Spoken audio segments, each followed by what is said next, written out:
ਤਰਸੇਮ ਸਿੰਘ ਭੰਗੂ ਦਾ novel ਫਰਸ਼ ਤੋਂ ਅਰਸ਼ ਤੱਕ ਦਾ 27ਵੇਂ ਅੰਗ ਦਾ ਬਾਕੀ ਦਾ ਭਾਗ। ਸੁੰਨੀ ਸੜਕ 'ਤੇ ਤੁਰੇ ਜਾਂਦਿਆਂ ਤਿਆਗੀ ਨੈਤਿਕਤਾ ਦਾ ਪਾਠ ਪੜ੍ਹਾ ਰਿਹਾ ਸੀ ਅਤੇ ਕਰਤਾਰਾ ਆਪਣੀ ਵੱਖਰੀ ਡਫਲੀ ਵਜਾ ਰਿਹਾ ਸੀ। ਇਹੋ ਜਿਹੇ ਮੌਕੇ ਬਾਰ-ਬਾਰ ਨਹੀਂ ਮਿਲਦੇ ਹੁੰਦੇ। ਤੁਰੇ ਜਾਂਦਿਆਂ ਪ੍ਰੋਫੈਸਰ ਕੁਝ ਬੋਲਦਾ, ਉਹ ਤੋਂ ਪਹਿਲਾਂ ਹੀ ਨਿਰਮਲ ਬੋਲ ਪਈ, ਸਰ ਤੁਸੀਂ ਪਹਿਲੇ ਦਿਨ ਹੀ ਮੈਨੂੰ ਬੜੇ ਚੰਗੇ ਲੱਗੇ ਸੀ। ਇਹ ਸੁਣਦਿਆਂ ਪ੍ਰੋਫੈਸਰ ਨੂੰ ਇੰਝ ਲੱਗਾ ਜਿਵੇਂ ਉਹਦੇ ਦਿਲ ਦੀ ਆਵਾਜ਼ ਨਿਰਮਲ ਨੇ ਵੀ ਸੁਣ ਲਈ ਹੋਵੇ। ਕਿਸੇ ਫਿਲਾਸਫਰ ਦਾ ਲਿਖਿਆ ਤੇ ਪੜ੍ਹਿਆ ਸੱਚ ਹੋ ਗਿਆ ਸੀ। ਆਪਣੀਆਂ ਭਾਵਨਾਵਾਂ 'ਤੇ ਕਾਬੂ ਪਾਉਂਦਿਆਂ ਨਿਰਮਲ, ਤੈਨੂੰ ਇੰਨੀ ਛੋਟੀ ਉਮਰ 'ਚ ਪ੍ਰੋਫੈਸਰ ਦੀ ਪੋਸਟ 'ਤੇ ਵੇਖ ਕੇ ਹੈਰਾਨੀ ਹੁੰਦੀ ਹੈ।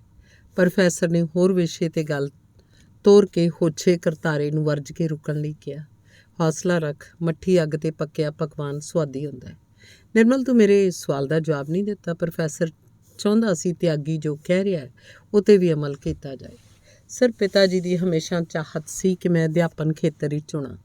ਉਹ ਮੈਨੂੰ ਹਮੇਸ਼ਾ ਦਿਲ ਲਾ ਕੇ ਪੜ੍ਹਨ 'ਤੇ ਬੇਖੌਫ ਹੋ ਕੇ ਵਿਚਰਨ ਲਈ ਕਹਿੰਦੇ ਸੀ। ਪਰ ਤੁਹਾਨੂੰ ਪਤਾ ਦੁਨੀਆ ਦੋ ਧਾਰੀ ਤਲਵਾਰ ਹੈ। ਆਪਾਂ ਇੰਝ ਹਨੇਰੇ 'ਚ ਆਉਣ 'ਤੇ ਹੀ ਵਿਚਾਰ ਕਰ ਲਈਏ। ਸਾਨੂੰ ਇੰਝ ਹਨੇਰੇ 'ਚ ਤੁਰਦਿਆਂ ਵੇਖ ਕੋਈ ਸਾਡੇ ਰਿਸ਼ਤੇ ਦੇ ਮੁਤਲਕ ਪਤਾ ਨਹੀਂ ਕੀ ਕਿਆਫੇ ਲਾਏਗਾ। ਈਵਨ ਜਿੱਥੇ ਜਾ ਰਹੇ ਉਹ ਵੀ, ਜਦ ਕਿ ਕਿਸੇ ਨੂੰ ਕੁਝ ਵੀ ਪਤਾ ਨਹੀਂ ਕਿ ਅਸੀਂ ਕੌਣ। ਕੁੜੀ ਦੇ ਵਿਚਾਰ ਸੁਣ ਕੇ ਪ੍ਰੋਫੈਸਰ ਨਿਰਮਲ ਦੇ ਪਿਤਾ ਬਾਰੇ ਸੋਚਣ ਲੱਗ ਪਿਆ, ਕਿਉਂਕਿ ਕੁੜੀ ਨੇ ਪਿਤਾ ਦਾ ਸੀ ਤੇ ਸਨ ਕਹਿ ਕੇ ਜ਼ਿਕਰ ਕੀਤਾ ਸੀ। ਪ੍ਰੋਫੈਸਰ ਨੇ ਤਿਆਗੀ ਨਾਲ ਨਜ਼ਰ ਮਿਲਾਈ ਤਾਂ ਉਹਨੇ ਇਸ਼ਾਰੇ ਨਾਲ ਕੁੜੀ ਦੀ ਸਿਆਣਪ ਦੀ ਤਾਰੀਫ ਕੀਤੀ। ਕਰਤਾਰਾ ਚੁੱਪ ਸੀ। ਇਹ ਤੋਂ ਪਹਿਲਾਂ ਕਿ ਗੱਲ ਅੱਗੇ ਹੋਰ ਵਧਦੀ, ਨਿਰਮਲ ਦੇ ਰਿਸ਼ਤੇਦਾਰਾਂ ਦਾ ਘਰ ਆ ਗਿਆ। ਬਾਹਰੋਂ ਖੜਕਾਉਣ ਤੋਂ ਬਾਅਦ ਗੇਟ ਖੁੱਲ੍ਹਿਆ। ਆਜੋ ਸਰ ਕਹਿ ਕੇ ਭੂਆ ਜੀ ਸਤਿ ਸ਼੍ਰੀ ਅਕਾਲ ਕਹਿੰਦੀ ਨਿਰਮਲ ਆਪਣੀ ਭੂਆ ਦੇ ਗਲ ਲੱਗ ਗਈ। ਪਿੱਛੇ ਹਟ ਕੇ ਸਫਾਈ ਦੇਣ ਵਾਲਿਆਂ ਵਾਂਗ ਕਿਹਾ, ਇਹ ਸਰ ਵੀ ਮੇਰੇ ਕੋਰਸ ਨਾਲ ਅਟੈਂਡ ਕਰਨ ਆਏ ਹੋਏ ਆ। ਪੁੱਤਰ, ਉਹ ਤਾਂ ਠੀਕ ਹੈ, ਪਰ ਇੰਨੇ ਹਨੇਰੇ? ਭੂਆ ਦੀ ਆਵਾਜ਼ ਸ਼ੱਕੀ ਤੇ ਸਹਿਮੀ ਲੱਗੀ। ਪ੍ਰੋਫੈਸਰ ਦਾ ਅੰਦਰਲਾ ਚੋਰ ਵੀ ਡਰਨ ਲੱਗ ਪਿਆ। ਕਰਤਾਰਾ ਤਾਂ ਗਾਇਬ ਸੀ, ਪਰ ਤਿਆਗੀ ਨਾਲ ਹੋਣ ਕਰਕੇ ਪ੍ਰੋਫੈਸਰ ਹੌਸਲੇ 'ਚ ਸੀ।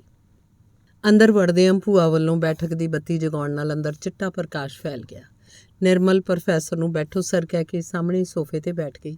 ਥੋੜ੍ਹੀ ਦੇਰ ਬਾਅਦ ਪ੍ਰੋਫੈਸਰ ਤੋਂ ਵਡੇਰੀ ਉਮਰ ਦੇ ਲੱਗਦੇ ਸ਼ਖਸ ਨੇ ਦੂਸਰੇ ਕਮਰੇ 'ਚੋਂ ਆ ਕੇ ਹੱਥ ਜੋੜੇ। ਸਰ, ਮੇਰੇ ਫੁੱਫੜ ਜੀ ਕਹਿ ਕੇ ਉਸ ਨਾਲ ਜਾਣ ਪਛਾਣ ਕਰਵਾਈ। ਫੁੱਫੜ ਬਿਨ ਬੋਲਿਆਂ ਕੁੜੀ ਨੂੰ ਸਿਰ 'ਤੇ ਪਿਆਰ ਦੇ ਕੇ ਪ੍ਰੋਫੈਸਰ ਨਾਲ ਰਸਮੀ ਜਿਹਾ ਹੱਥ ਮਿਲਾ ਕੇ ਸੋਫੇ 'ਤੇ ਇੰਝ ਬੈਠ ਗਿਆ ਜਿਵੇਂ ਉਹਨੂੰ ਬੇਵਕਤ ਕੁੜੀ ਨਾਲ ਓਪਰੇ ਮਰਦ ਦਾ ਘਰ ਆਉਣਾ ਚੰਗਾ ਨਾ ਲੱਗਾ ਹੋਵੇ। ਉਹ ਹੈਰਾਨੀ ਨਾਲ ਪ੍ਰੋਫੈਸਰ ਵੱਲ ਕਨਖੀਆਂ ਝਾਕ ਰਿਹਾ ਸੀ।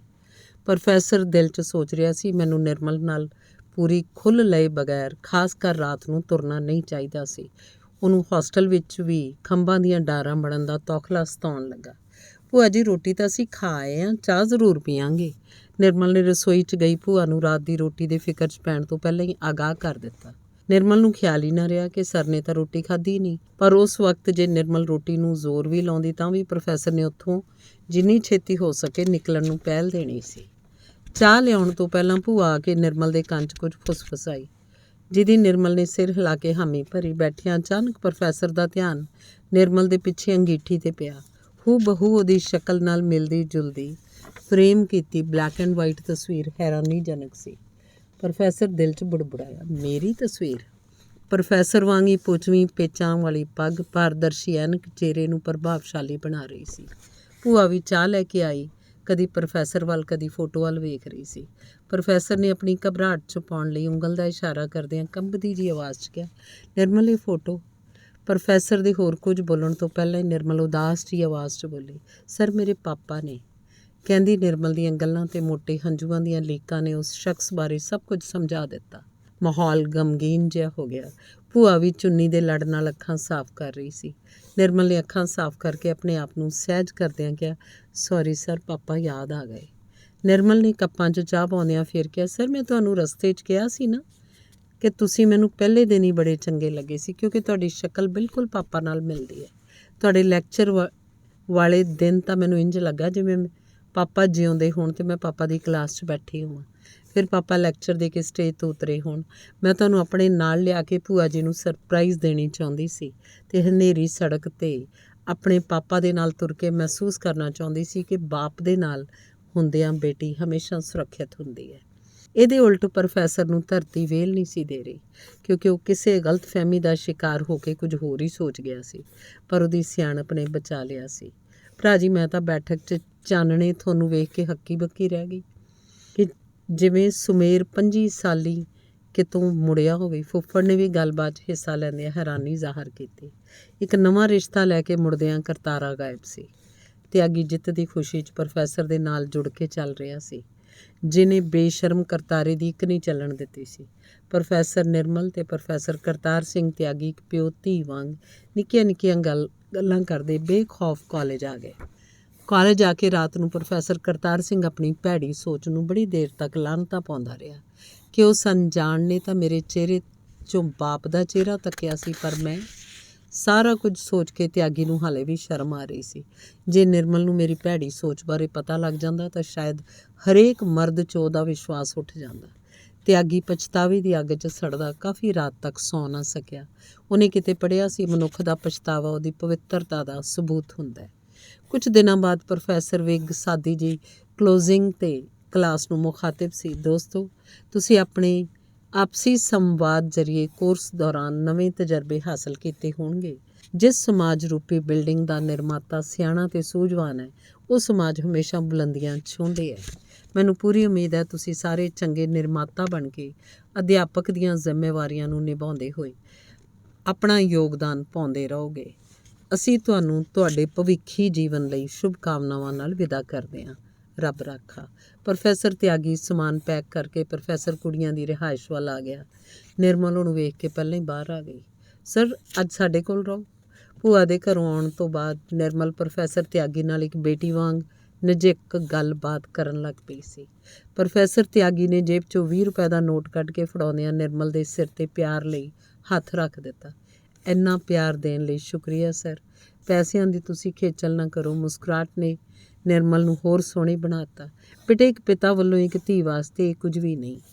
ਇਹ ਤਾਂ ਤੈਨੂੰ ਰੱਖਣੇ ਹੀ ਪੈਣਗੇ। ਪਹਿਲੀ ਵਾਰ ਬੇਟੀ ਕਹਿ ਕੇ ਪ੍ਰੋਫੈਸਰ ਤਿਆਗੀ ਨੂੰ ਡਾਢਾ ਸਕੂਨ ਮਿਲਿਆ ਸੀ। ਨਿਰਮਲ ਨੇ ਅੱਖਾਂ ਭਰਦਿਆਂ ਕਿਹਾ, ਸਰ, ਮੇਰੇ ਪਾਪਾ ਆਪਣੀਆਂ ਰੀਝਾਂ ਦਿਲ 'ਚ ਲੈ ਕੇ ਉਨੀ ਰਾਹੀਂ ਤੁਰ ਗਏ ਜਿੱਧਰੋਂ ਕੋਈ ਮੁੜਦਾ ਨਹੀਂ। ਮੈਨੂੰ ਵਿਸ਼ਵਾਸ ਹੈ ਤੁਸੀਂ ਮੇਰੇ ਦਿਲੋਂ ਜੋੜੇ ਰਿਸ਼ਤੇ ਨੂੰ ਤਾ ਉਮਰ ਨਿਭਾਓਗੇ। ਆਪਣੀ ਸ਼ਾਦੀ ਮੌਕੇ ਮੈਂ ਇਹ ਮਹਿਸੂਸ ਨਾ ਕਰਾਂ ਕਿ ਮੈਂ ਬਿਨਾਂ ਬਾਪ ਦੀ ਬੇਟੀ ਹਾਂ। ਬੇਟੇ, ਮੈਂ ਆਪਣੀ ਚੰਨ ਵਰਗੀ ਧੀ ਨੂੰ ਵਿਦਾ ਕਰਨ ਜ਼ਰੂਰ ਆਵਾਂਗਾ। ਕਹਿੰਦਿਆਂ ਤਿਆਗੀ ਦਾ ਬੋਲ ਭਾਰੀ ਸੀ।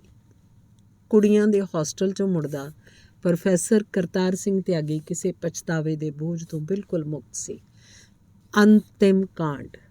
ਮਾਤਾ ਕਰਮ ਕੌਰ ਦੇ ਸਿਦਕ ਤੇ ਸਿਰੜ ਦਾ ਨਤੀਜਾ ਸੀ ਕਿ ਵੱਡਾ ਪੁੱਤਰ ਸੁਰਿੰਦਰ ਜੀਜੇ ਸੁਦਾਗਰ ਸਿੰਘ ਦੀ ਦੁਕਾਨ 'ਤੇ ਲੱਗਣ ਤੋਂ ਬਾਅਦ ਆਪਣੀ ਮਿਹਨਤ ਸਦਕਾ ਆੜਤ ਤੋਂ ਲੈ ਕੇ ਸ਼ੈਲਰ ਤੱਕ ਦਾ ਕਾਰੋਬਾਰੀ ਬਣ ਗਿਆ। ਪ੍ਰੋਫੈਸਰ ਕਰਤਾਰ ਸਿੰਘ ਦੇ ਨਕਸ਼ੇ ਕਦਮਾਂ 'ਤੇ ਚੱਲ ਕੇ ਛੋਟਾ ਪ੍ਰਤਾਪ ਖੱਡੀਆਂ ਦੇ ਕਾਰੀਗਰ ਤੋਂ ਪ੍ਰੋਫੈਸਰ ਬਣ ਗਿਆ। ਸਰਕਾਰੀ ਅਧਿਆਪਕਾਂ ਨਾਲ ਸ਼ਾਦੀ ਕਰਕੇ ਅੰਮ੍ਰਿਤਸਰ ਵਸ ਗਿਆ। ਪ੍ਰੋਫੈਸਰ ਤਿਆਗੀ ਆਪਣੇ ਸੀਮਤ ਪਰਿਵਾਰ ਨਾਲ ਗੁਰਦਾਸਪੁਰ ਸੈੱਟ ਹੋ ਗਿਆ। ਮਾਤਾ ਕਰਮ ਕੌਰ ਤਿੰਨਾਂ ਪੁੱਤਰਾਂ ਕੋਲ ਹੀ ਆਉਂਦੇ ਜਾਂਦੇ ਰਹਿੰਦੇ ਸੀ, ਪਰ ਜ਼ਿਆਦਾ ਵਕਤ ਛੋਟੇ ਪੁੱਤਰ ਪ੍ਰਤਾਪ ਕੋਲ ਹੀ ਗੁਜ਼ਾਰਦੇ ਸੀ। ਕਲਪਨਾ ਆਪਣੀ ਪੜ੍ਹਾਈ ਪੂਰੀ ਕਰਕੇ ਪ੍ਰੋਫੈਸਰ ਬਣ ਗਈ। ਪੱਟੀ ਦੇ ਮਸ਼ਹੂਰ ਡਾਕਟਰ ਅਮਰ ਸਿੰਘ ਦੇ ਬੇਟੇ ਆਯੁਰਵੈਦਿਕ ਡਾਕਟਰ ਚਰਨਵੀਰ ਸਿੰਘ ਨਾਲ ਉਹਦੀ ਸ਼ਾਦੀ ਹੋ ਗਈ। ਪ੍ਰੋਫੈਸਰ ਸਾਹਿਬ ਦੀ ਦਿਲੀ ਇੱਛਾ ਤਾਂ ਬੇਟੇ ਕਰਮਵੀਰ ਨੂੰ ਵੀ ਅਧਿਆਪਨ ਖੇਤਰ 'ਚ ਲਿਆਉਣ ਦੀ ਸੀ, ਪਰ ਉਨੀ ਦਿਨੀ ਪੰਜਾਬ ਦੇ ਹਾਲਾਤ ਬਹੁਤ ਖਰਾਬ ਸਨ। ਪਤਾ ਨਹੀਂ ਕਿਸੇ ਸਿੱਖ ਨੌਜਵਾਨ ਨੂੰ ਸ਼ੱਕ ਦੀ ਬਿਨਾਹ 'ਤੇ ਕਦੋਂ ਪੁਲਿਸ ਨੇ ਗ੍ਰਿਫਤਾਰ ਕਰ ਲੈਣਾ ਜਾਂ ਨੌਜਵਾਨੀ ਭਾਵਨਾਵਾਂ 'ਚ ਵਹਿ ਕੇ ਭਗੌੜਾ ਹੋ ਜਾਣਾ ਹੈ। ਗੁਰੂ ਨਾਨਕ ਦੇਵ ਯੂਨੀਵਰਸਿਟੀ ਦੇ ਹਾਲਾਤ ਵੀ ਬਹੁਤ ਮਾੜੇ ਸਨ। ਇਸ ਲਈ ਪ੍ਰੋਫੈਸਰ ਸਾਹਿਬ ਵੱਲੋਂ ਕਰਮਵੀਰ ਨੂੰ MA ਪੰਜਾਬੀ ਕਰਨ ਵਾਸਤੇ ਗੁਰੂ ਨਾਨਕ ਦੇਵ ਯੂਨੀਵਰਸਿਟੀ ਅੰਮ੍ਰਿਤਸਰ ਭੇਜਣ ਤੋਂ ਸੰਕੋਚ ਹੀ ਕੀਤਾ ਗਿਆ। ਕੁਝ ਸਮੇਂ ਬਾਅਦ ਕਰਮਵੀਰ ਨੇ D ਫਾਰਮੇਸੀ ਦਾ ਕੋਰਸ ਕਰਕੇ ਕੈਮਿਸਟ ਦੀ ਦੁਕਾਨ ਖੋਲ੍ਹ ਕੇ ਆਪਣਾ ਕਾਰੋਬਾਰ ਸ਼ੁਰੂ ਕਰ ਲਿਆ। ਜਲਦੀ ਕਰਮਵੀਰ ਦੀ ਸ਼ਾਦੀ ਵੀ ਅੰਮ੍ਰਿਤਸਰ 'ਚ ਇੱਕ ਅਧਿਆਪਕਾ ਨਾਲ ਕਰ ਦਿੱਤੀ। ਦੋਵੇਂ ਬੱਚੇ ਚੰਗੇ ਘਰਾਂ 'ਚ ਵਿਆਹ ਕੇ ਇੱਕ ਤਰ੍ਹਾਂ ਪ੍ਰੋਫੈਸਰ ਕਰਤਾਰ ਸਿੰਘ ਤਿਆਗੀ ਜੀ ਨਿਸ਼ਚਿੰਤ ਹੋ ਗਏ। ਸਮਾਂ ਗਤੀਸ਼ੀਲ ਹੈ। ਸਮੇਂ ਅਨੁਸਾਰ ਮਨੁੱਖੀ ਜੀਵਨ 'ਚ ਦੁੱਖ ਸੁੱਖ ਤਬਦੀਲੀਆਂ ਆਉਣੀਆਂ ਕੁਦਰਤ ਦਾ ਨਿਯਮ ਹੈ। ਇਸ ਤਬਦੀਲੀ 'ਚ ਸਭ ਤੋਂ ਪਹਿਲਾਂ ਪ੍ਰੋਫੈਸਰ ਸਾਹਿਬ ਦੇ ਪਰਿਵਾਰ ਦਾ ਕਣਛਾਵਾਂ ਬਿਰਖ ਡਿੱਗ ਪਿਆ। ਕੁਝ ਅਰਸੇ ਬਾਅਦ ਵੱਡੀ ਭੈਣ ਪਰਮਿੰਦਰ ਵੀ ਚੱਲ ਵਸੀ। ਵੱਡੇ ਭਰਾ ਸੁਰਿੰਦਰ ਨੇ ਵੀ ਆਪਣੀ ਵਾਰੀ ਨਹੀਂ ਖੁੰਝਣ ਦਿੱਤੀ। ਛੋਟੇ ਭਰਾ ਪ੍ਰੋਫੈਸਰ ਪ੍ਰਤਾਪ ਸਿੰਘ ਕੈਂਸਰ ਵਰਗੀ ਨਾਮੁਰਾਦ ਬਿਮਾਰੀ ਦਾ ਸ਼ਿਕਾਰ ਹੋ ਕੇ ਬੇਵਕਤ ਇਸ ਫਾਨੀ ਸੰਸਾਰ ਤੋਂ ਵਿਦਾ ਲੈ ਗਿਆ। ਪ੍ਰੋਫੈਸਰ ਸਾਹਿਬ ਤੇ ਪਤਨੀ ਸਤਵੰਤ ਸੇਵਾ ਮੁਕਤ ਹੋ ਕੇ ਆਪਣੀ ਪਰਿਵਾਰਕ ਬਗੀਚੀ 'ਚ ਖੁਸ਼ੀਆਂ ਭਰਿਆ ਸਮਾਂ ਗੁਜ਼ਾਰ ਰਹੇ ਸਨ। ਠੀਕ 10-11 ਸਾਲ ਬਾਅਦ ਪ੍ਰੋਫੈਸਰ ਸਾਹਿਬ ਦੇ ਸਾਹੀਂ ਸਾਹ ਲੈਣ ਵਾਲੀ ਸ਼ਰੀਕੇ ਹਯਾਤ ਸਤਵੰਤ ਕੌਰ ਪਿਛਲੀ ਉਮਰੇ ਅਸਹਿ ਸਦਮਾ ਦੇ ਕੇ ਉਹਨਾਂ ਨੂੰ ਇਕੱਲਿਆਂ ਛੱਡ ਗਈ। ਵੱਡੇ ਤੋਂ ਵੱਡੇ ਦੁੱਖ ਤੋਂ ਬਾਅਦ ਮਨੁੱਖੀ ਜ਼ਿੰਦਗੀ ਰਵਾਨਗੀ ਫੜਨ ਲੱਗਦੀ ਹੈ। ਸਮੇਂ ਦੇ ਨਾਲ ਆਪਣੇ ਆਪ ਹੀ ਸਭ ਕੁਝ ਸਾਵਾਂ ਹੋ ਜਾਂਦਾ ਹੈ। ਪ੍ਰੋਫੈਸਰ ਸਾਹਿਬ, ਤੇਰਾ ਭਾਣਾ ਮਿੱਠਾ ਲਾਗੇ ਦੇ ਮਹਾਵਾਕ ਅਨੁਸਾਰ ਰੱਬੀ ਭਾਣਾ ਮੰਨਦਿਆਂ ਸਹਿਜ ਅਵਸਥਾ 'ਚ ਰਹੇ ਹਨ, ਡੋਲੇ ਨਹੀਂ। ਉਦੋਂ ਦੀ ਸਹਿਜ ਅਵਸਥਾ ਦੀ ਸ਼ਾਦੀ ਉਹਨਾਂ ਦੇ ਲਿਖੇ 2 ਸ਼ੇਅਰ ਭਰਦੇ ਹੈ। ਕਦੇ ਖੁਸ਼ੀਆਂ ਕਦੇ ਤੂੰ ਗਮ ਦੇਵੇਂ, ਐ ਖੁਦਾ ਤੇਰਾ ਵੀ ਜਵਾਬ ਨਹੀਂ। ਤੇ ਦੂਜਾ, ਕभी कह कहे कभी सिसकियाँ, यही दास्ताने हयात है, गम और खुशी का ये सिलसिला चलता रहे दिन रात है। वक्त बहुत ਅੱਗੇ ਨਿਕਲ ਗਿਆ। ਪਿਛਲੇ 30-40 ਸਾਲਾਂ 'ਚ ਵਿਗਿਆਨ ਨੇ ਜ਼ਿਕਰਯੋਗ ਤਰੱਕੀ ਕੀਤੀ। ਡਿਜੀਟਲ ਯੁੱਗ ਵਿੱਚ ਦੂਰ ਬੈਠਿਆਂ ਵੀ ਆਮਣੇ ਸਾਹਮਣੇ ਗੱਲਬਾਤ ਹੋ ਜਾਂਦੀ ਹੈ। ਸਾਰੇ ਭੈਣ ਭਰਾਵਾਂ ਤੋਂ ਛੋਟੀ ਭੈਣ ਪ੍ਰਭਜੀਤ ਕੌਰ ਜੋ ਕਲਕੱਤੇ ਰਹਿੰਦੀ ਹੈ ਨਾਲ ਪ੍ਰੋਫੈਸਰ ਸਾਹਿਬ ਦਾ ਬਹੁਤ ਸਨੇਹ ਹੈ। ਬਿਰਧ ਅਵਸਥਾ ਕਰਕੇ ਦੋਵੇਂ ਭੈਣ ਭਰਾ ਲੰਮਾ ਸਫ਼ਰ ਨਹੀਂ ਕਰ ਸਕਦੇ। ਦੋਵੇਂ ਅਕਸਰ ਫੋਨ 'ਤੇ ਦੁੱਖ ਸੁੱਖ ਸਾਂਝਾ ਕਰ ਲੈਂਦੇ ਹਨ।